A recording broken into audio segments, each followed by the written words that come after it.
A shocking accident occurred at Aldgate yesterday.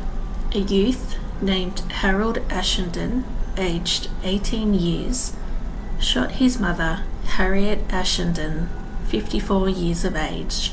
Young Ashenden, who had been out shooting birds with a saloon rifle, was engaged extracting a cartridge from the rifle outside the house when it suddenly exploded, the charge entering the breast of Mrs. Ashenden, who was seated on the doorstep mending clothes. The bullet penetrated the unfortunate woman's lung, and she died 5 hours later. Deceased leaves a widower and 10 children. The evidence at the inquest held by the city coroner, Mr. Candler, at the morgue today regarding the death of Susan Johnston, 13 years old, which took place at the Melbourne Hospital on Monday, was to the effect that deceased was on her way to visit her aunt at Moonee Ponds, but the train in which she was travelling did not stop at the station. 2 schoolboys, called as witnesses, said they saw the little girl deliberately jump from a second-class carriage. Medical evidence was given, which showed that everything had been done that was possible. The coroner returned a verdict of accidental death, adding that no person connected with the railway department was to blame. When a motor car struck a wagon near Craigieburn railway station early Sunday night, it tore its way through the vehicle, tossing to the roadway 3 lads who were going rabbiting. The driver of the car received fatal injuries and 6 others were injured.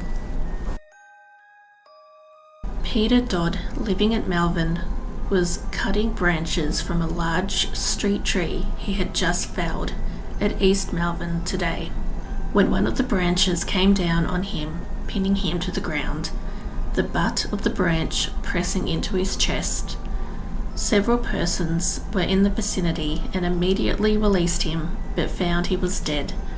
The body was taken to the morgue and an inquest will be held.